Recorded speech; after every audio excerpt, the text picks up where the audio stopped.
via, né? Imagina se não via. Tá? Infelizmente, irmãos, fica difícil. Fica difícil porque parece que o povo está chocando o ovo de basilisco em casa. E o que é basilisco, pastor? A Bíblia fala sobre o ovo de basilisco. Serpente. Tá? Ficando em casa, vai o quê? Vai nascer serpente, cobrinha. Né? Então fica difícil, olha. É verdade. Nós vamos ler a palavra de Deus no livro de Mateus, Evangelho segundo ano. Escreveu Mateus capítulo 12, versículo em diante. Jesus é Senhor do sábado. Acho que tem crente que não vem, não está vindo, acho que tem que ser meio usado de chacota, né? Acho que é porque está guardando o sábado, não sei o que está acontecendo. Tem coisa que eu não entendo. Desde quando eu me conheço por crente, para mim não tem que ir para louvar Deus para fazer a obra de Deus. E meu Jesus.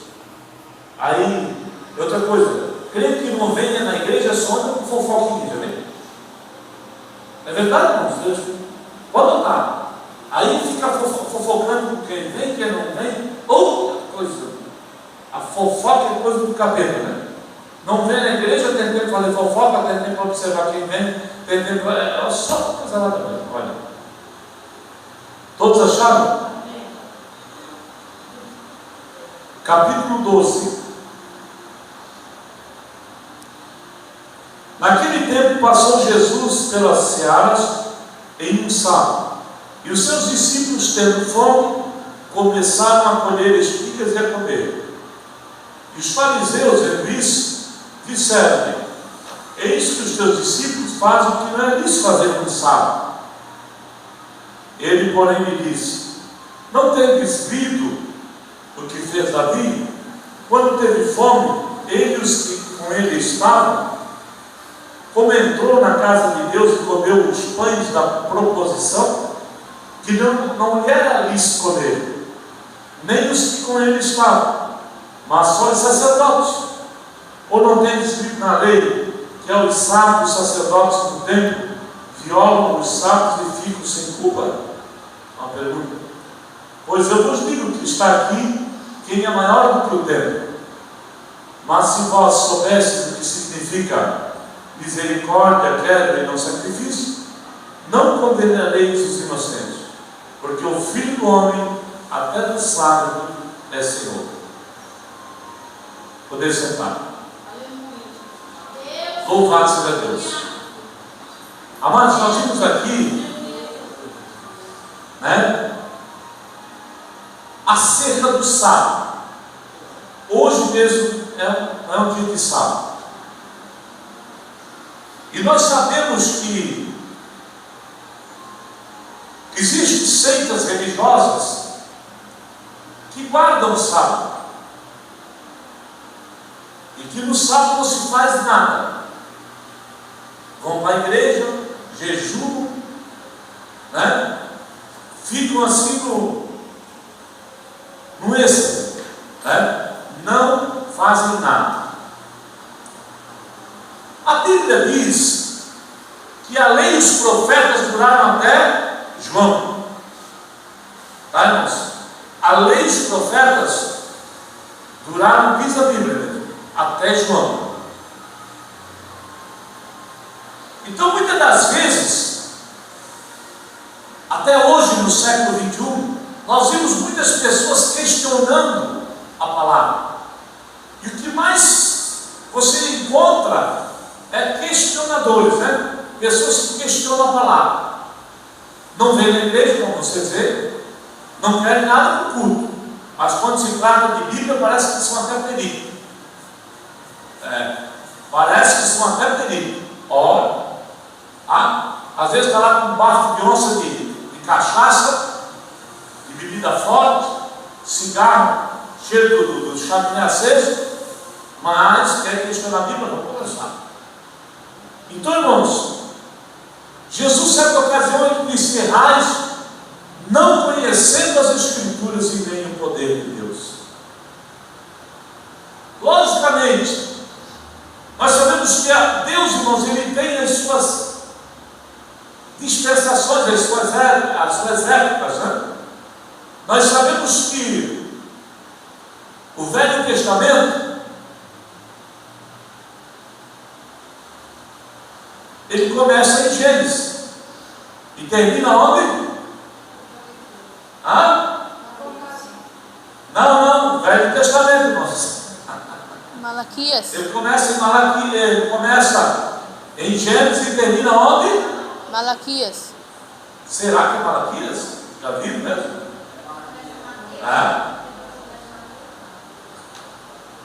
Muito bem. 39 livros no Velho e 27 no Novo, que formam 66 livros. Se nós olharmos para a Bíblia Católica, ela tem o que? 72. São 6 livros a mais. Nós sabemos que, quando se fala em canonização, foram os livros canônicos, né? Canonizados.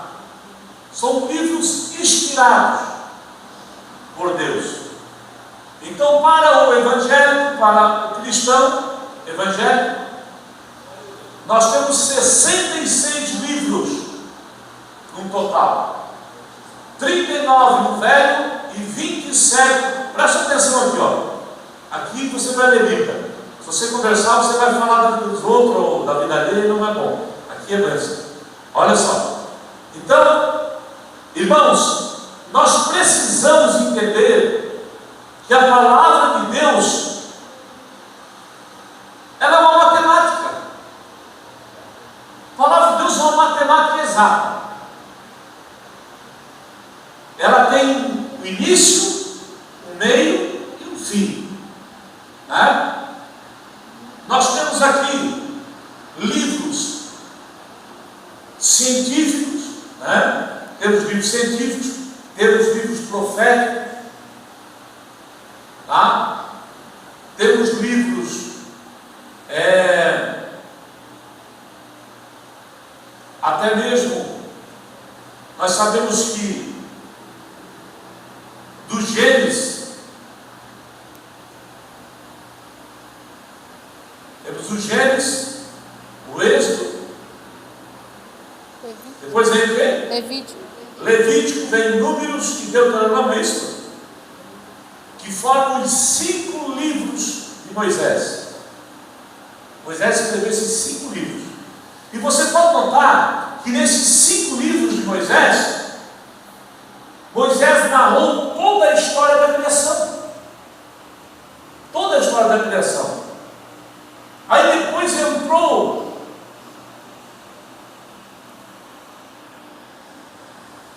os outros profetas, como Isaías, Jeremias, né? Temos lá um pouquinho antes as histórias dos Salmos de Davi, né? Temos o que mais ali? Temos Jó, né? Temos Jó, que Jó nada mais é do que um livro científico também muito profundo. Então o que acontece? Tudo que Deus permitiu que chegasse até nós é para o nosso conhecimento, irmãos. Está entendendo? Tudo que Deus permitiu até agora.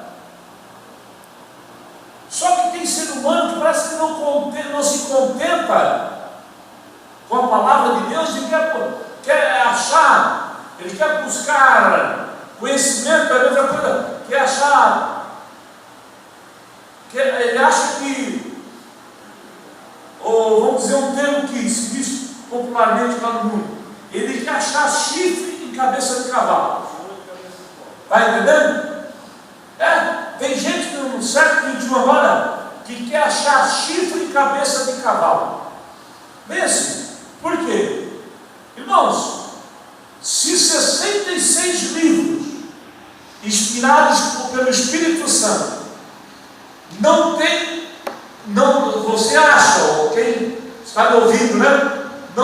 Ele acha que não pode o salvá-lo, então larga de mão. Por quê?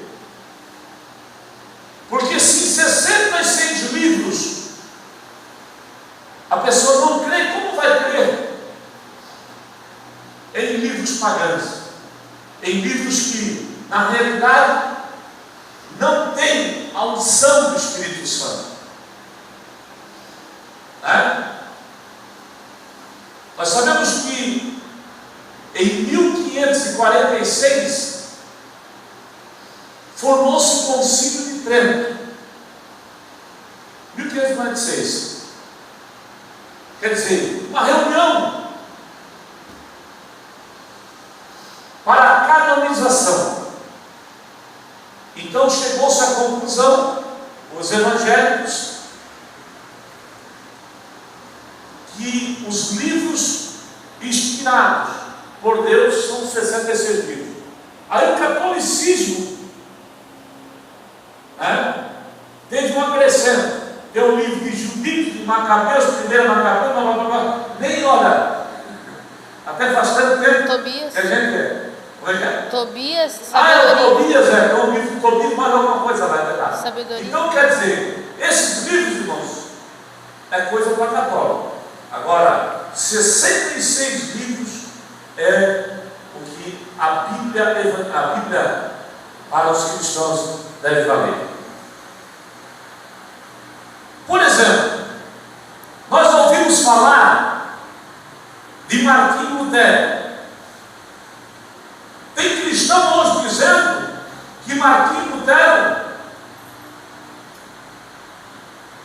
ele não foi um homem, tem cristão que defende essa ideologia, que ele não foi um homem defensor da palavra. Pelo contrário,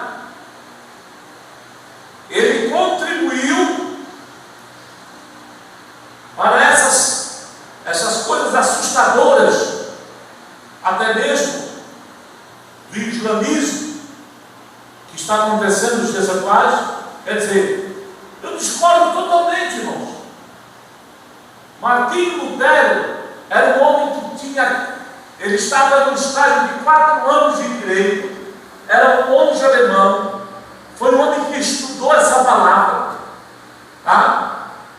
e assim como Martinho Lutero se comportou, eu acho que eu também me comportaria, porque eu sou curioso.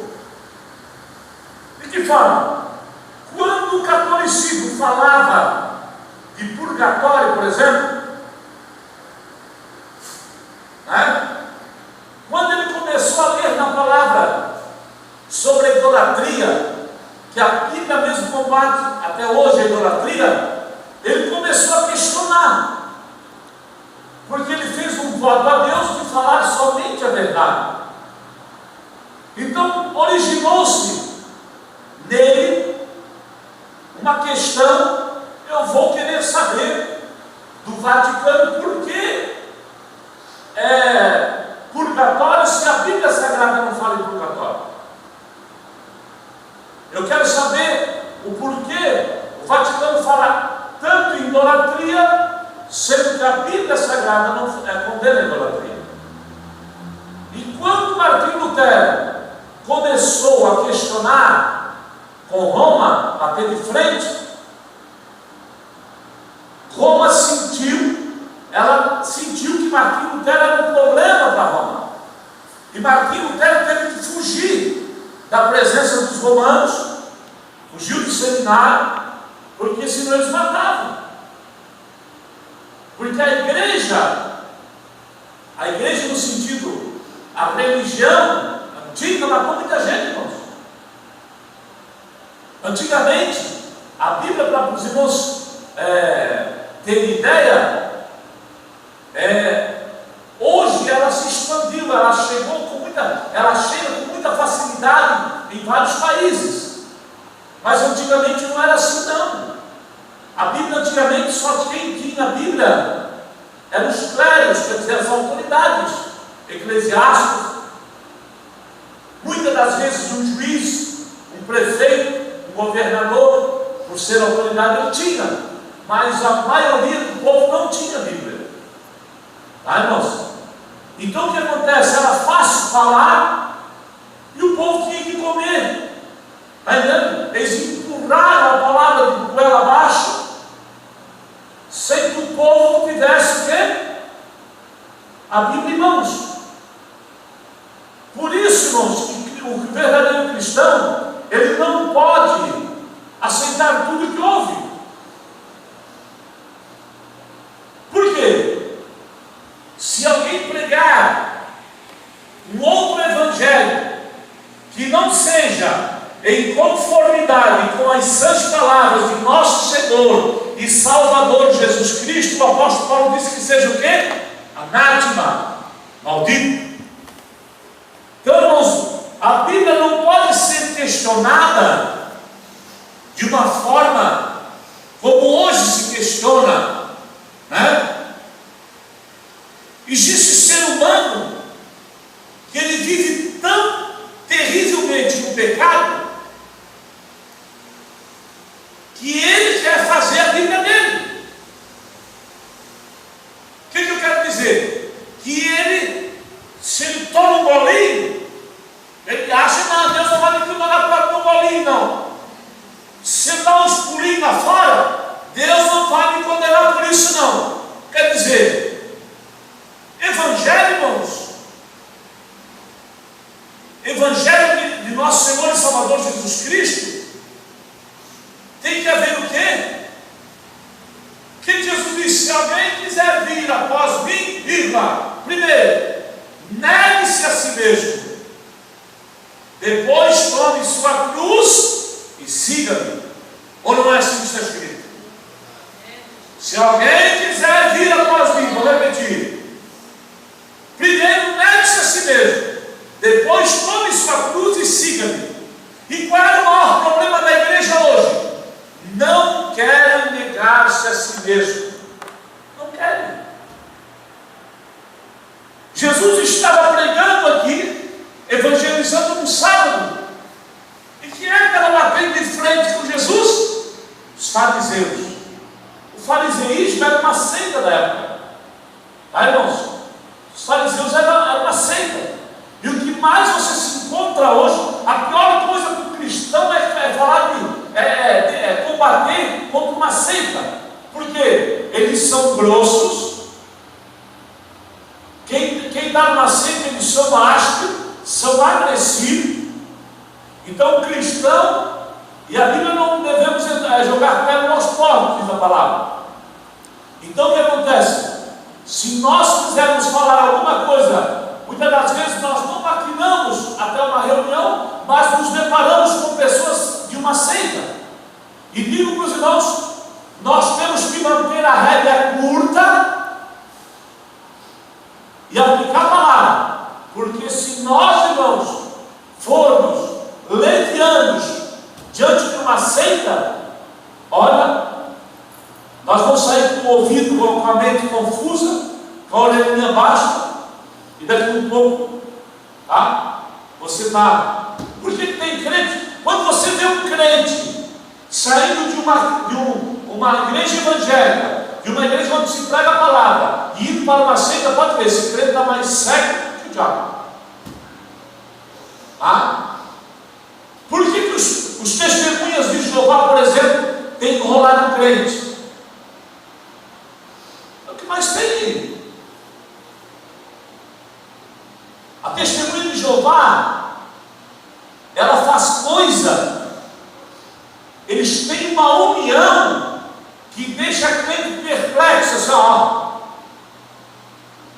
Você fica sem sair desse lugar. Por quê? Primeiro, se eles forem construir um templo como esse, até a mulher vira servente. Tá? A mulher pode estar toda arrebentada, ela está com a pá na mão, está participando. Eu vi isso com meus próprios olhos. Aí quem olha assim, meu, que coisa bonita, coisa linda, verdade? Que bom que os crentes agissem dessa forma. Só que o que não entra na mente de muitas pessoas é que quem não atrapalha o diabo, não incomoda. Os irmãos estão entendendo? Quem não atrapalha o diabo não vai incomodar, irmãos. Por exemplo, eu tenho dito isso aí. Tira para evangelizar. Perto da minha casa, testemunho de Jeová, 7 horas da manhã, está no briga lá, ó. E o líder deles lá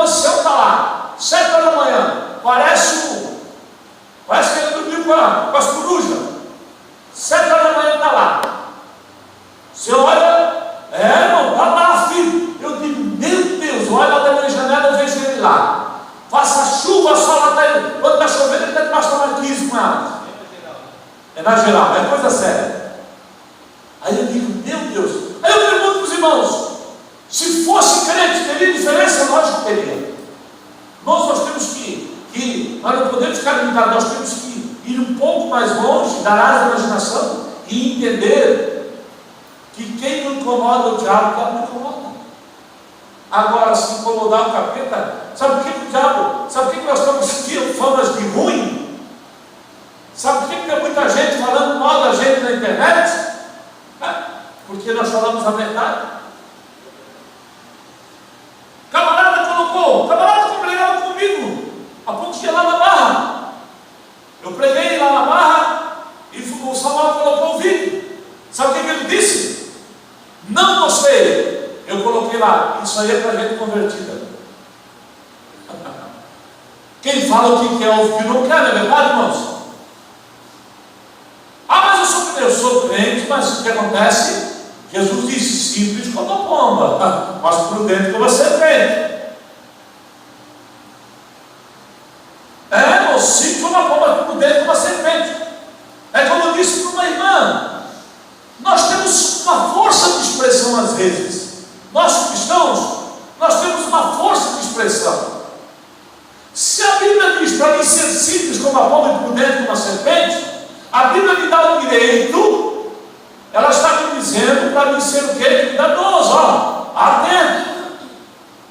Por quê? Os irmãos lembram que Jesus fez uma comparação da serpente? Simples como a pomba, mas prudente como a serpente, diz a Bíblia. Ou os irmãos acham que quando Jesus chama a serpente de prudente, pensa que Jesus estava ajudando? Não, é que o próprio Deus, sendo o Criador, ele analisou e viu que a serpente, a cobra, quando ela quer pegar uma presa, ela é o quê? Sutil. Ela é sutil, cautelosa. Ela não faz barulho. Ela não faz barulho. Vocês podem notar. Outra coisa, ela sim.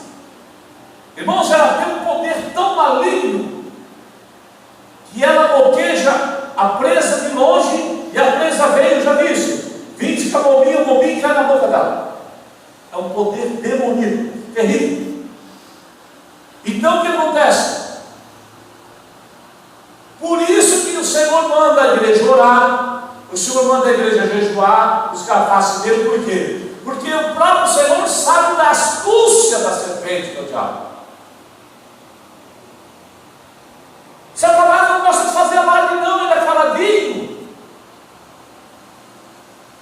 Ele começa a primeira, ele começa a colocar no coração do crente regras. Olha, você faz o seguinte, você quer servir a Deus? Você está todo dia na igreja. Você vai no sábado, domingo, tá bom, tá ótimo. Está fazendo demais já. O cristão não decide, né, melhor. Porque é de Deus que acontece, ele fica em verdade.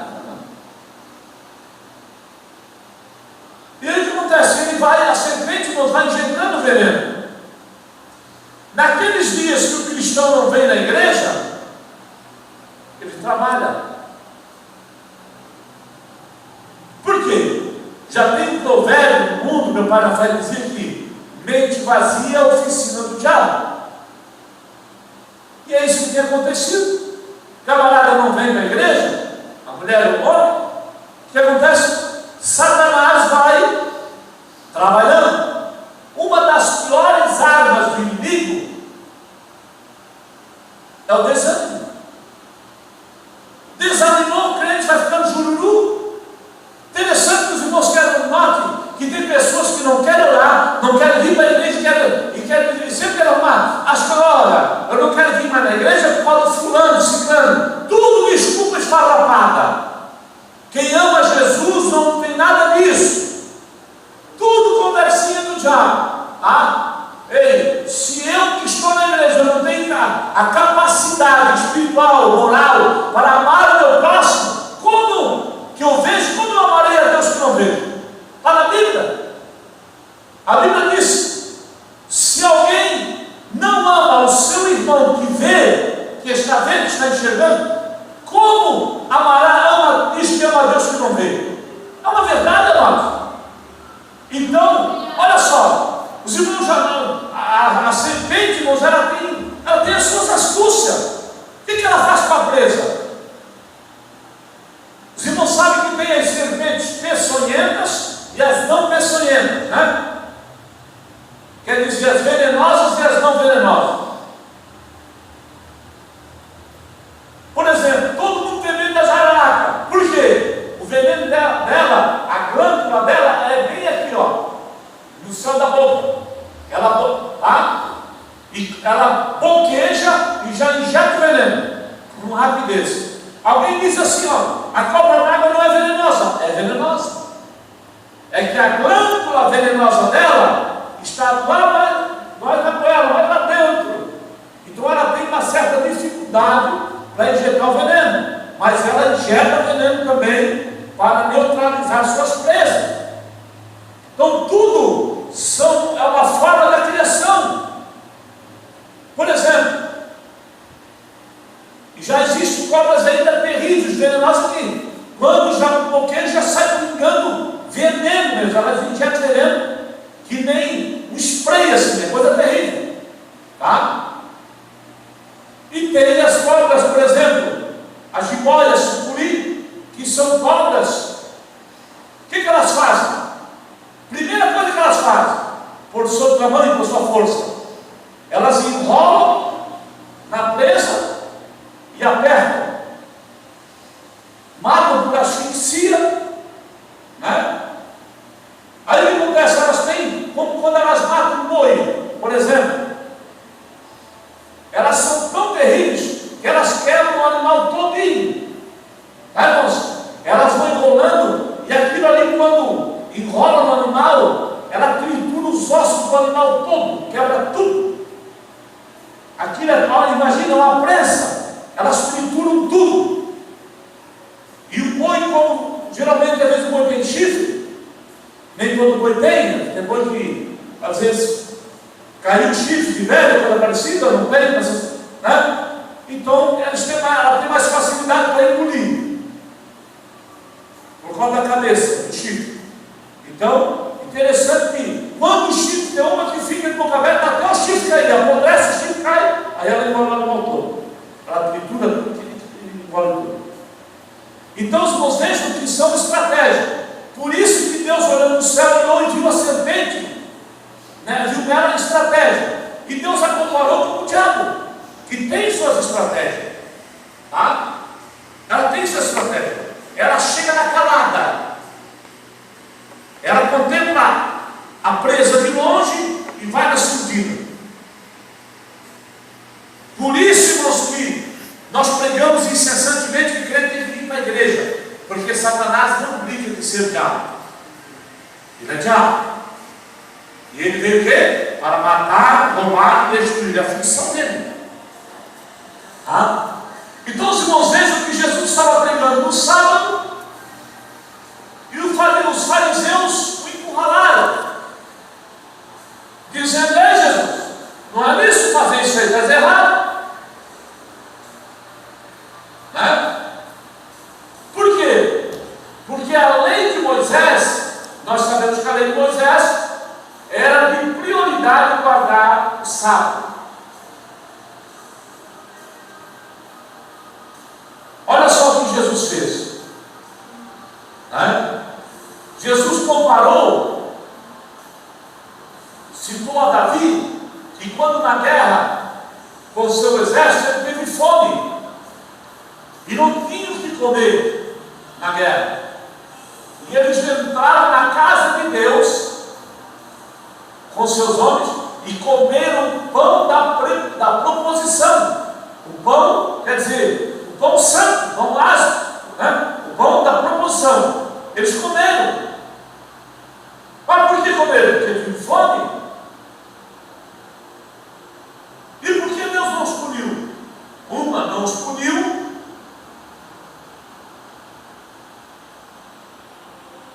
justamente porque inocentemente eles foram e comeram, mataram, saciaram a sua fome. Quer dizer, por uma causa necessária. Talvez se não comesse o pão, morreriam de fome. Irmãos? Mas comeram o pão e saciaram a sua fome.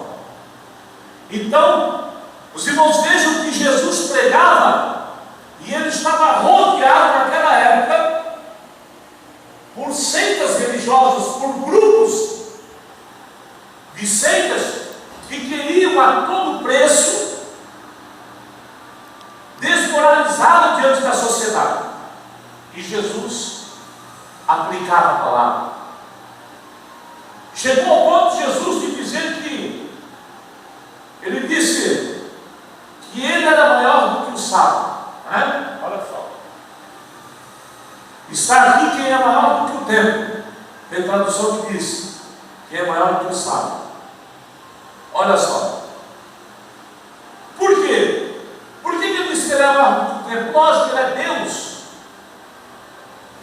Jesus estava anunciando, irmãos, uma nova era na igreja. Jesus estava dizendo, por isso que a Bíblia diz logo no início do Evangelho, que a lei dos profetas duravam até João, né? E quando Jesus veio, a graça de Deus entrou no mundo. É diferente graça da lei de Moisés? Sim, totalmente. Por exemplo, na lei de Moisés,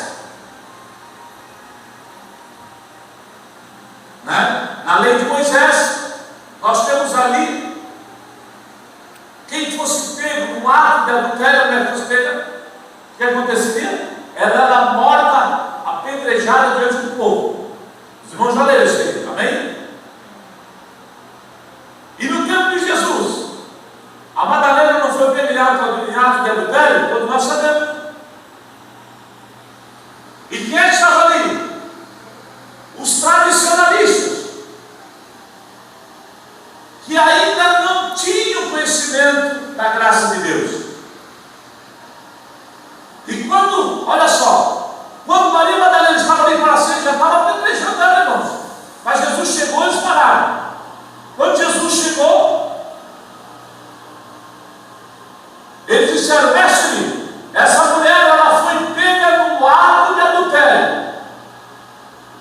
Segundo a lei de Moisés, ela tem que ser apedrejada até a morte.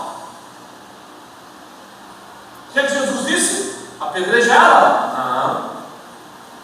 Jesus, escrevendo no chão, ele disse o quê? Quem de vocês que não tem pecado, que atire a primeira pedra nela? Saíram todos e ficou só ela e o mestre. Por quê? A graça, não estou entendendo? A graça chegou para permanecer. A graça chegou para mudar o curso da história. Porque se hoje nós vivêssemos guardando o sábado ou a lei de Moisés, né? A pedreira do caseque ali não daria conta para apedrejar todas as prostitutas da avenida do estado de Camboriú, morando em Camboriú. Por quê? Haja pedra. Haja pedra para apedrejar tanta prostituta, irmãos. Por quê? Meu Deus, quanto mais agora que o governo diz que é profissão. Que vergonha. Infelizmente é uma realidade. Então, irmãos, a lei, não que Jesus veio tirar a lei, ele veio cumprir a lei. Só que nós precisamos entender outra questão, é sobre o animal de unha fendida. Unha fendida, né? Na lei era proibido comer, era imundo quem comia. Aí chega, eu acho uma graça, chega no dia da sexta-feira santa, né? Ou o irmão que é açougueiro, olha só, desse prejuízo, hein? No dia da sexta-feira santa, dá uma aula, todo mundo vai comprar peixe.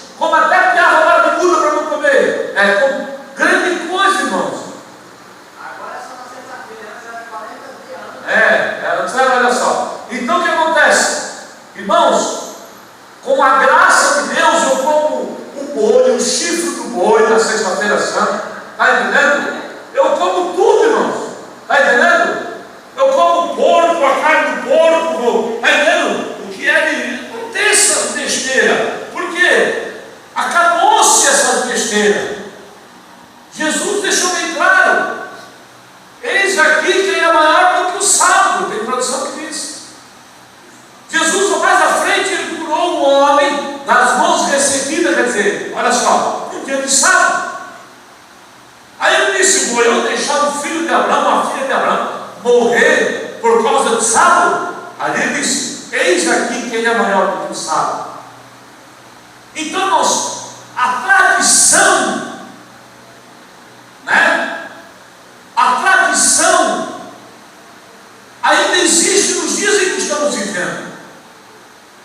Como eu falei para os irmãos, eu conheci o irmão, fazia um programa aqui na Rádio Liberdade, na época, quando nós tínhamos a rádio. Chegava no sábado, parecia tudo santinho, irmãos. Ele andava até devagar assim para não fazer muito barulho, de tanta santidade. Chegava no domingo, eu cheguei no domingo, fui atrás dele, queria falar com ele. Ele era vidraceiro, e eu precisava falar com ele, procurei na cabeça. Cheguei lá, estava à frente da televisão. Gol do Vasco! Meu Deus! Quer dizer, no sábado era um anjo, e no domingo virou um demônio. O apóstolo Paulo, em uma de suas epístolas, ele diz o quê? Que nós devemos guardar dias, meses, tempos e anos. Quer dizer o quê? Todos os dias nós temos que ser crentes. De segunda a segunda, de domingo a domingo, como queira. Nós temos que ser cristãos, lavados e remidos no sangue do Cordeiro. Então não adianta mais. Nós queremos até mesmo distorcer a palavra. A palavra ela é o que é. Tá? Olha só o que a Bíblia diz. Quem era Pedro? Pedro foi aonde iniciou a igreja. Tu és Pedro, e sobre essa pedra eu edifico a minha igreja. Foi Pedro, que é pedra. E as portas do inferno não prevalecerão contra ela. Aí o que acontece? Pedro, olha só, o apóstolo Paulo começou o seu ministério pregando a graça de Deus aos gentios. Aí Pedro era meio santarrão no começo, meio tradicionalista. Ele e Paulo tiveram peguinha, irmãos, tá? Peguinha santa, tiveram uma discussão santa. Por quê? Porque Pedro, ele achava que a salvação era só para o judeu. Pedro achava que quem ia ser salvo era só judeu, mais ninguém. Tá? E nós sabemos que tem pessoas assim. Tem pessoas que congregam na igreja A, ou nós temos igreja aí tradicionalista, antiga, né? Ele já diz assim, eu não vou nem, é fogo puro. Eu até posso até citar, porque eu não vou mencionar uma nem duas. Quer dizer, tem umas milhares espalhadas por aí. Né? Por exemplo, Assembleia de Deus. Não estou me referindo a uma igreja. A Bíblia fala numa assembleia. Agora tem um detalhe.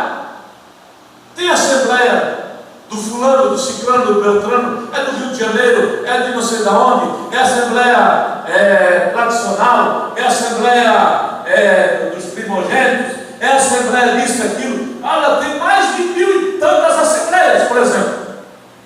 Então o que acontece? Por que quando os camaradas abrem o ministério e colocam já de imediato a assembleia? Você é jogado, irmãos.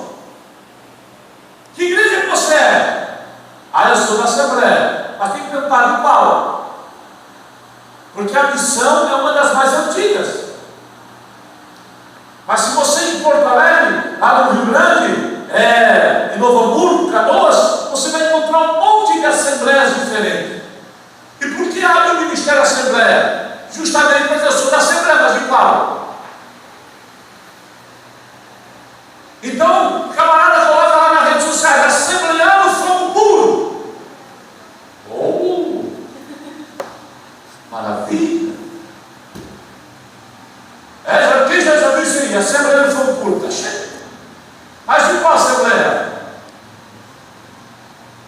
Tem muitos amigos e irmãos na Assembleia da Missão, mas nós sabemos que quando se fala de Assembleia, não criticando a ABOC, é um dos ministérios mais divididos que tem no país. Ou eu estou mentindo? Tem a Assembleia A, Assembleia B, Assembleia C, tem a do Rio de Janeiro, tem lá no norte, tem um monte. A de Belém, eu não sei se tem a de Judá também, eu sei que tem um monte. Está entendendo? Aí diz assembleano fogo puro. Não precisa ser assembleano para ser fogo puro. Para ser fogo puro, nós temos que ter o quê? O sangue de Jesus Cristo em nossas vidas. Não escolhe assembleano fogo puro, não. Outra coisa, igreja e Assembleia de Deus, você tem que perguntar qual delas? Então não é criticando, amados. Eu tenho muitos amigos e irmãos dentro das Assembleias de Deus, me entenda.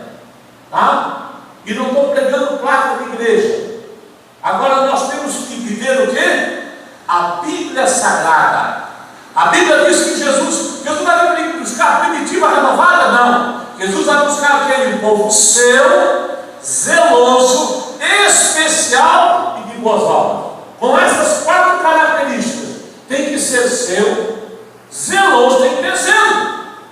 Por quê? Pela palavra, especial e de boas obras. Então o que acontece?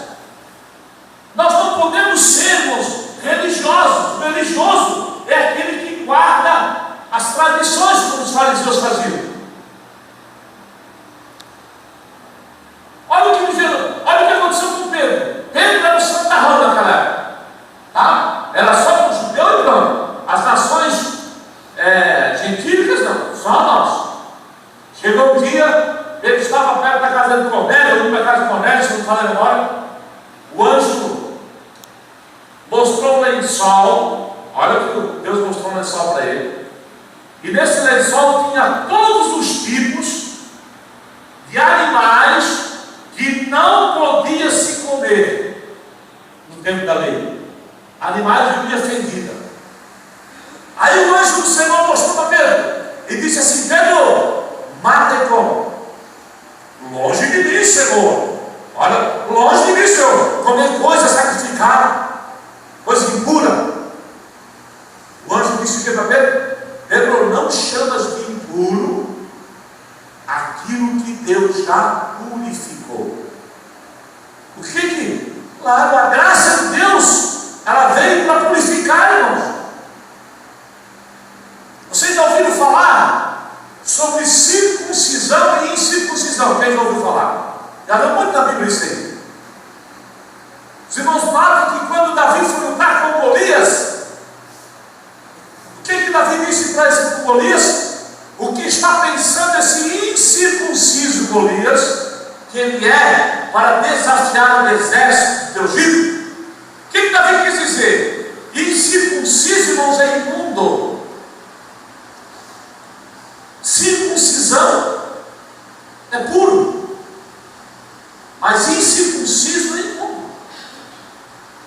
Davi chamou o Golias de imundo. Está pensando esse imundo para desafiar o exército do Egito.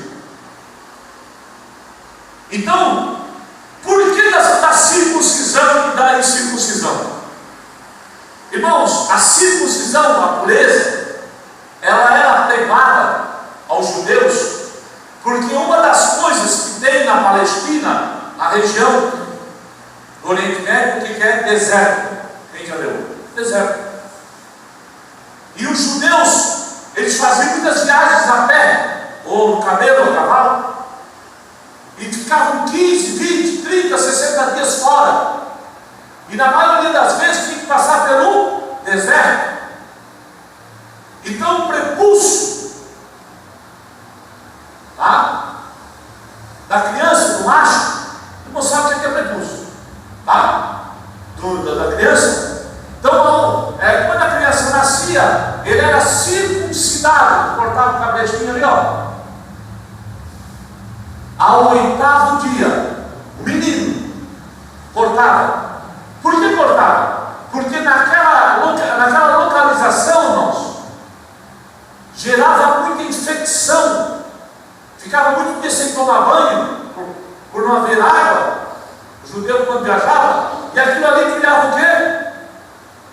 criava uma espécie de uma infecção forte, e cheirava mal. Então Deus, aprove a Deus, todo macho judeu cortar o prepúcio. Isso no tempo da lei. Tá, irmãos? No tempo da lei. Os irmãos notem que quando Jesus nasceu, ele foi o quê? Apresentado ao Senhor só. Ele foi apresentado. Os irmãos notam? Por que Jesus, ao oitavo dia, foi apresentado? Para dar já uma continuação à igreja na